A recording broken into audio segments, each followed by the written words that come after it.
Ryan Blake and Emily Carter seemed like the perfect newlyweds. He, a decorated Los Angeles police officer, and she, a gentle nurse with a warm smile.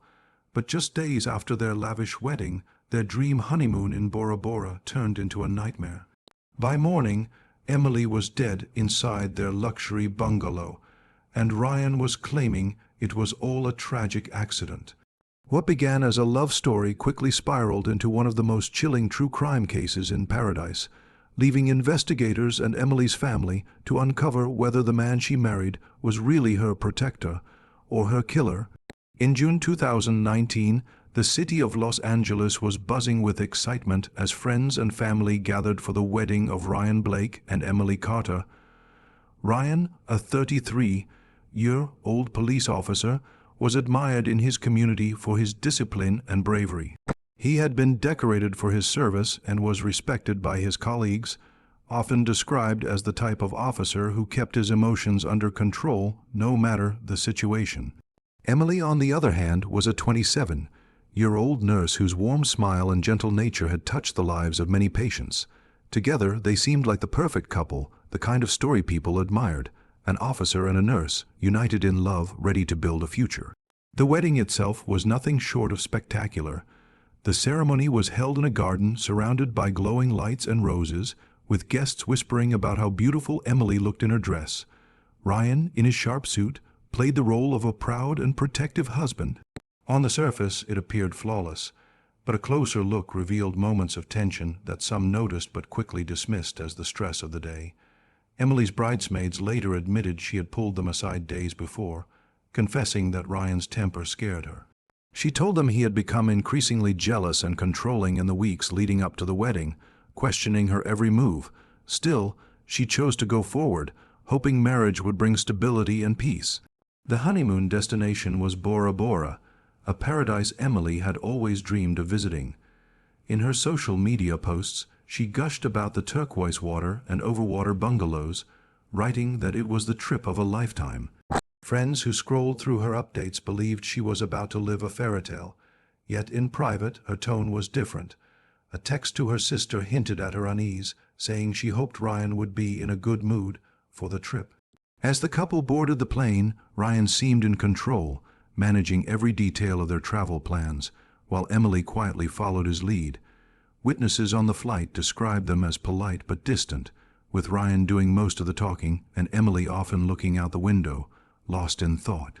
To outsiders, they were just another pair of newlyweds headed for paradise. But beneath the smiles captured in their wedding photographs lay a fragile foundation, one built on love overshadowed by fear. And though no one realized it at the time, Emily's dream honeymoon was destined to become her worst nightmare. When Ryan and Emily touched down in Bora Bora, the atmosphere was postcard perfect. The sun was bright, the lagoon shimmered like glass, and their luxury overwater bungalow stood waiting with white curtains billowing in the breeze. Staff welcomed them with flower leis and fresh coconut water. But even during these first moments, employees noticed something slightly unusual. Ryan kept answering questions directed at both of them, controlling the conversation with a confident smile, while Emily only offered small nods. Some staff later recalled that she seemed distracted, almost as if her mind was elsewhere. The days that followed were filled with glimpses of paradise but clouded with unease. Guests staying nearby would later testify that Emily rarely left the bungalow alone. If she wandered down to the beach, Ryan was never far behind. At mealtimes, Ryan ordered for both of them, telling waiters exactly what Emily would eat. On one occasion, a waiter noticed Emily attempting to correct him, only to stop suddenly when Ryan gave her a sharp glance. To most onlookers, these were subtle details easily overlooked in the romantic setting, but in hindsight, they painted a different picture. Hotel security footage provided another layer to the story. One evening, just after dinner, the cameras captured Ryan and Emily returning to their bungalow. Emily trailed a few steps behind, her head lowered, while Ryan walked briskly ahead without turning back. It was a moment so brief that nobody thought much of it at the time, but it became a crucial piece of evidence later. On June 15th, the resort received its first sign of trouble. Around midnight, A neighboring couple heard loud shouting coming from Ryan and Emily's bungalow. The voices escalated into crashing sounds, as though furniture was being overturned. The couple described hearing what they thought was crying, followed by a loud thud. Concerned, they called the front desk. 2 hotel employees went to investigate, knocking gently on the door. Ryan answered quickly, his voice calm and steady. He explained that Emily wasn't feeling well and had gone to bed early. The staff didn't push further, though they found it odd that she never appeared to reassure them herself. By morning, everything changed. Ryan phoned the front desk in a panic, claiming Emily had suffered a terrible accident. Staff rushed to the bungalow and found her on the floor, lifeless, with bruises that couldn't be ignored. The turquoise waters outside glistened in the sunlight, but inside the bungalow, paradise had turned into a scene of horror. The police arrived swiftly, sealing off the bungalow while tourists whispered in shock around the resort. Ryan repeated the same story to officers, insisting Emily had slipped on a wet patch near the bed after drinking too much wine. He spoke with authority, as if explaining a routine case, and emphasized his years of service as a police officer back home. At first, some investigators hesitated to challenge him directly, but the scene inside the room told a different story. The bed sheets were torn, a lamp was smashed on the floor, and Emily's body bore marks no fall could explain. The autopsy became the turning point. The medical examiner concluded that Emily's injuries included blunt force trauma to the head, fractured ribs, and deep bruising along her arms and neck. Defensive wounds were visible on her hands, suggesting she had fought back. The report clearly stated that the injuries were inconsistent with an accidental fall. This revelation shifted the case from a tragic accident to suspected homicide. Investigators searched the bungalow thoroughly. Inside Ryan's suitcase, hidden beneath layers of clothes, they discovered Emily's phone. Forensic analysis revealed desperate text messages Emily had sent to her sister just hours before her death. In one, she confessed she was frightened and wanted to cut the honeymoon short, writing that Ryan's temper had been worsening since they arrived. The final message was sent minutes before midnight, mentioning she could hear him pacing angrily. Witness statements added weight to the growing suspicion. A neighboring guest recalled hearing a woman scream, followed by silence. Another testified they saw Ryan standing outside on the deck alone, staring into the water in the early hours of the morning. Despite his attempts to appear calm, his behavior raised red flags.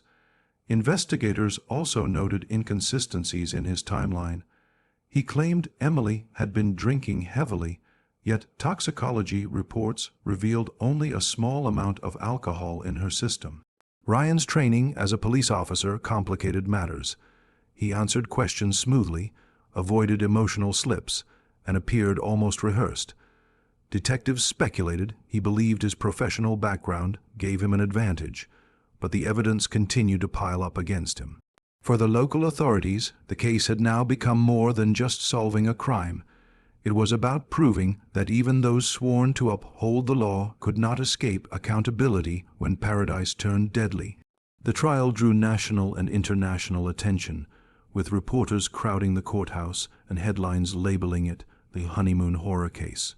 Ryan was extradited back to the United States to stand trial, and from the beginning, the prosecution built its case around the evidence collected in Bora Bora.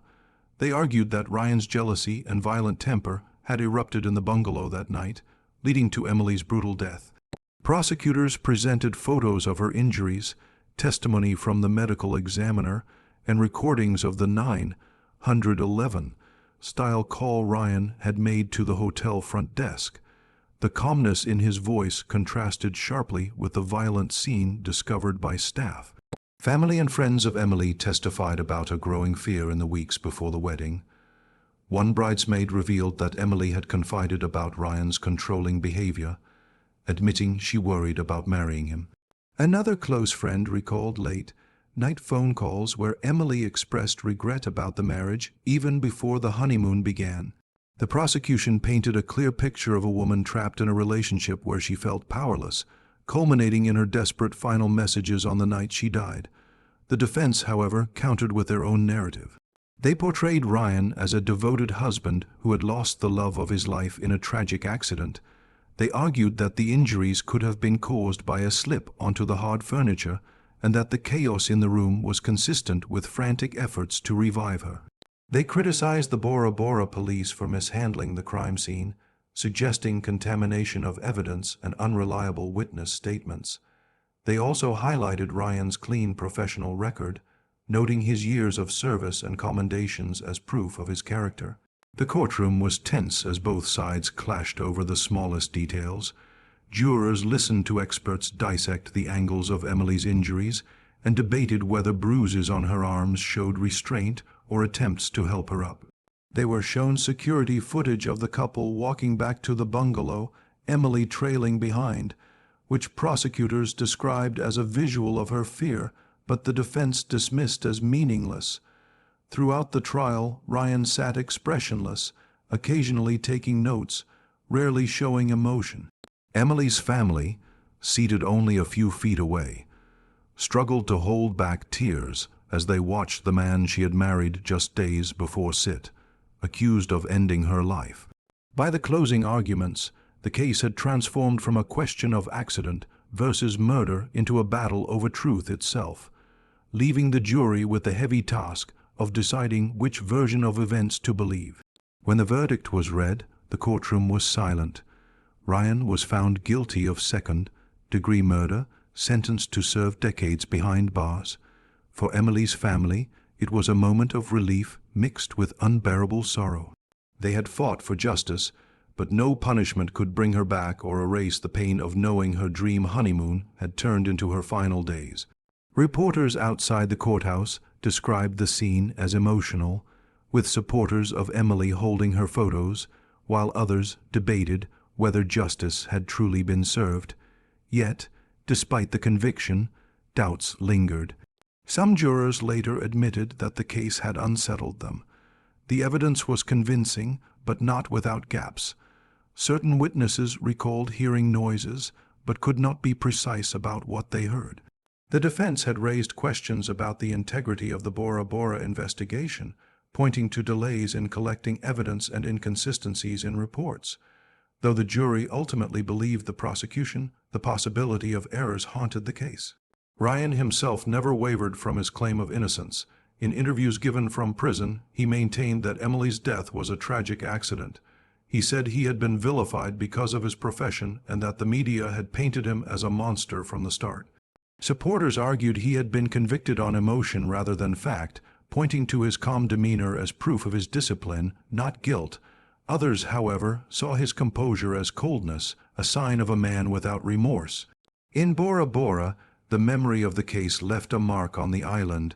Staff who had worked at the resort never forgot the night of the screams and the image of Emily's lifeless body.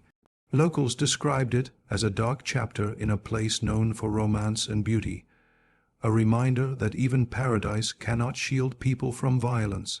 Tourists still visit, unaware of the bungalow's history, but for those who know the story, it is impossible to look at the calm lagoon without recalling the crime that shattered its serenity.